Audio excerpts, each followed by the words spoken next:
Hi guys. मैं हूँ आरती और आज हम ले चलेंगे आपको एक बहुत ही पवित्र और अद्भुत जगह रामपुर मंदिर जो स्थित है मैहर में। ये मंदिर अपनी शांति और आध्यात्मिकता के लिए प्रसिद्ध है और यहाँ की नेचुरल ब्यूटी भी दिल को छू लेने वाली है। चलिए अब हम अपनी यात्रा की शुरुआत करते हैं। मैं आपको पूरा सफर दिखाने वाली हूँ। हम कैसे यहाँ पहुँचे, मंदिर का प्रवेश और इस सुंदर जगह के हर एक खास पहलू को एक्सप्लोर करेंगे। इस ब्लॉग में आपको न सिर्फ मंदिर की हिस्ट्री मिलेगी, बल्कि हम देखने वाले हैं एक सुंदर वाटरफॉल, शिवलिंगा और राधा कृष्ण का मंदिर। तो बने रहिए मेरे साथ इस अद्भुत यात्रा में।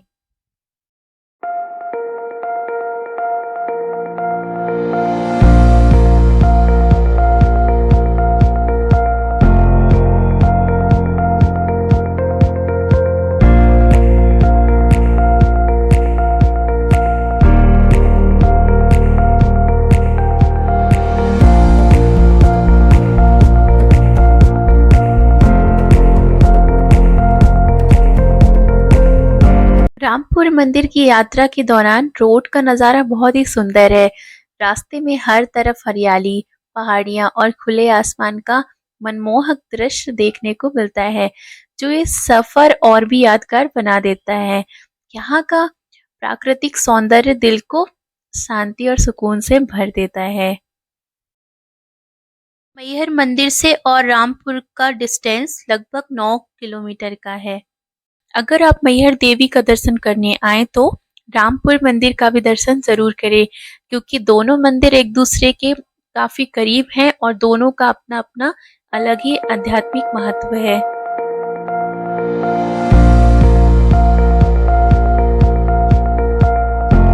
अब यहाँ आप देख ही सकते हैं रामपुर मंदिर बस 3 ही किलोमीटर दूर है।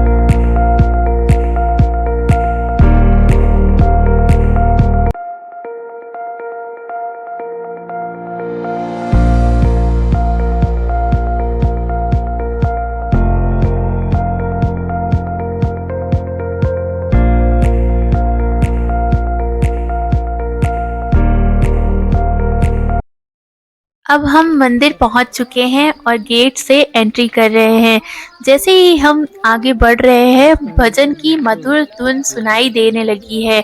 ये सुंदर भजन की आवाज़ एक अलग ही शांति और सुकून वाली वाइब्स दे रही है, जो आपको तुरंत मंदिर की पवित्रता और भक्तिमय माहौल में ले जाती है। यहाँ का माहौल इतना आत्मीयता से भरा हुआ है कि आप बस एक डिवाइन एनर्जी में खो जाते हैं।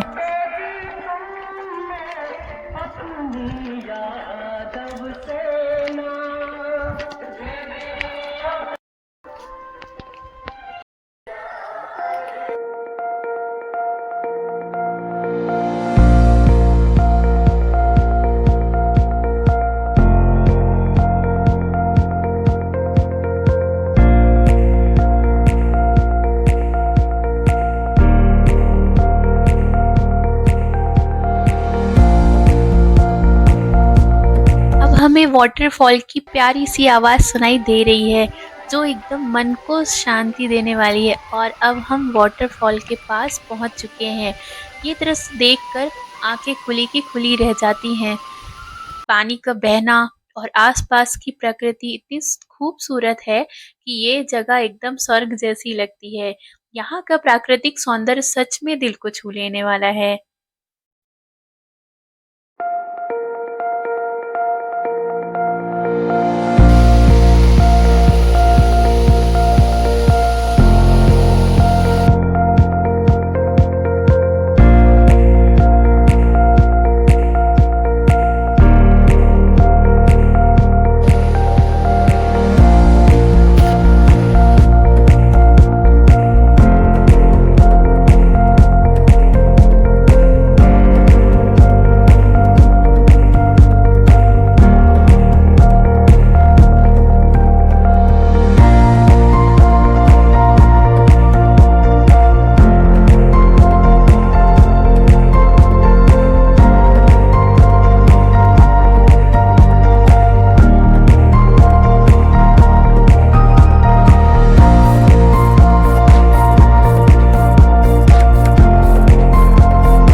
चलिए अब हम इस मंदिर के बारे में बात कर लेते हैं।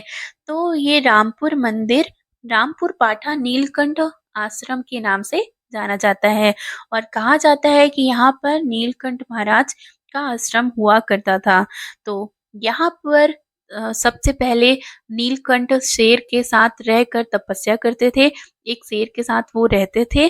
तो एक संत और शेर का साथ में रहना ये लोगों के लिए बहुत आश्चर्यजनक बात होती थी। तो ऐसे करके धीरे-धीरे लोगों में ये बातें फैलने लगी कि कोई संत और शेर साथ में रहता है। तो ये एरिया आदिवासी एरिया हुआ करता था। तो यहाँ के आदिवासी देखते थे कि एक संत शेर के साथ रह रहे हैं और तपस्या कर रहे हैं। तो ऐसे करके ये बातें धीरे-धीरे फैलती गईं और वो राजा के पास पहुँच गई। तो राजा ने नीलकंठ महाराज से मिलने का सोचा। तो जब राजा महाराज नीलकंठ महाराज जी से मिले तो नीलकंठ महाराज ने राजा को आदेश दिया कि शारदा माता के परम धाम बनाने की चेष्टा करो। तो राजा ने समर्पण भाव से काफी संपत्ति नीलकंठ महाराज को दान कर दी और चरणों में स्वयं समर्पित होकर इस मंदिर का निर्माण में बहुत सारा सहयोग किया और स्वयं समाधि भी यहीं पर लिए। नीलकंठ महाराज ने पहला मंदिर यहाँ पर। अब हम जैसे ही आगे यहाँ पर बढ़े तो यहाँ पर बहुत ही सुंदर से लड्डू गोपाल झूले में बैठे हुए हैं। तो हमने उनके दर्शन किए। उसके बाद यहाँ पर आगे ये नीलकंठ महाराज हैं और राजा की यहाँ पर फोटो लगी हुई है, आप देख सकते हैं, राजा और रानी की। और जैसे ही हम यहाँ पर उसके आगे बढ़ते हैं तो यहाँ पर श्री कृष्ण और राधा की बहुत ही सुंदर मूर्ति बनी हुई है और जिसे हमने यहाँ से दर्शन किया। तो आप यहाँ पर दर्शन कर सकते हैं, मैंने अलग से फोटो लगा दी है। बहुत ही प्यारी मूर्ति है राधा कृष्ण जी की। और यहाँ से आगे निकलते ही हमने यहाँ पर एक पूरा गोल राउंड लगाया है तो वापस से हमें नीलकंठ महाराज दिखे। अब हम आगे बढ़ेंगे तो स्टेयर से नीचे की ओर जाएंगे तो हमें वहाँ पर सबसे पहले दुर्गा माता दिखी और उनके बगल से हमें गणेश जी दिखे। तो यहाँ पर आप दर्शन कर सकते हैं। उसके बाद हम आगे बढ़ते हैं। हम सीढ़ियों से नीचे उतर कर गए तो यहाँ पर नज़ारा ही अलग था। आप देखेंगे यहाँ पर तो और नीचे जाने पर हमें शिवलिंग दिखाई देंगे और साथ ही यहाँ पर एक और वाटरफॉल दिखाई देता है। तो ये देख सकते हैं, ये है मंदिर और आगे बढ़ने पर हमें एक छोटा सा हनुमान जी का मंदिर दिखाई देता है। तो यहाँ पर हमने दर्शन किए और आगे बढ़ने पर हमने देखा कि यहाँ पर सीढ़ियाँ बनी हुई हैं और नीचे जाने के लिए रास्ता है और कुंड बना हुआ है जिसमें पानी बह कर भर रहा है और आप देख सकते हैं इतना सुंदर वाटरफॉल है जिसे देखकर बस लगता है कि लोग तो यहाँ पर नहा भी रहे थे। अगर आपको इच्छा हो तो आप यहाँ पे। और बोला जाता है कि नीलकंठ महाराज ने यहाँ पर पहला मंदिर शिव जी का बनाया था और वो ये है। और यहीं पर त्रिवेणी गंगा निकलती है जो आज भी कंटिन्यूअस 24 आवर्स के लिए चल रही है। तो आप यहाँ पर देख सकते हैं और दर्शन कर सकते हैं।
मंदिर के साथ कई तरह के प्राचीन किस्से जुड़े हुए हैं। कहा जाता है कि यहाँ एक समय पर ऋषि मुनि आकर तपस्या करते थे और रिलेटेड यहाँ पर ऋषि मुनियों से ही है और उनका विश्वास था कि यहाँ का स्थान उनके तप के लिए उत्तम है। जो मैंने स्टोरी सुनाई वो इसी से रिलेटेड है।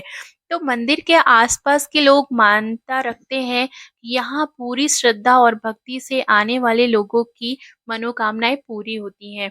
मतलब आपके मन में कोई भी तरह की जो भी परेशानी चलती है, आप अगर इस मंदिर में आते हैं तो आपको यहाँ शांति मिलेगी।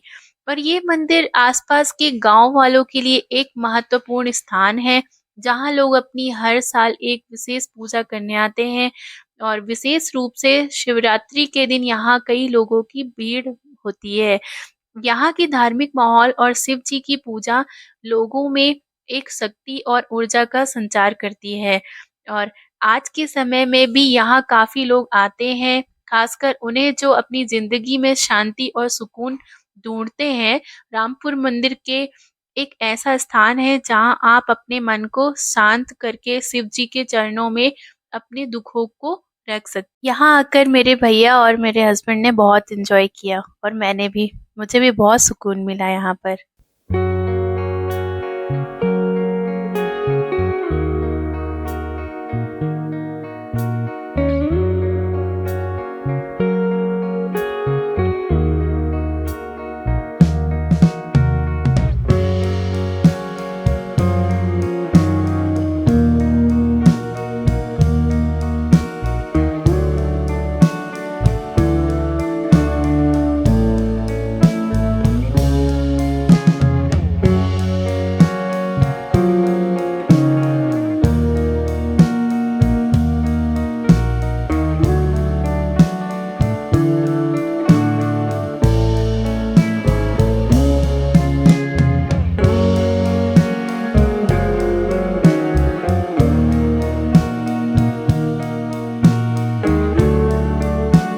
करें और कमेंट में अपना फीडबैक ज़रूर दें और बताएं कि आपको ये वीडियो कैसा लगा। Thank you guys.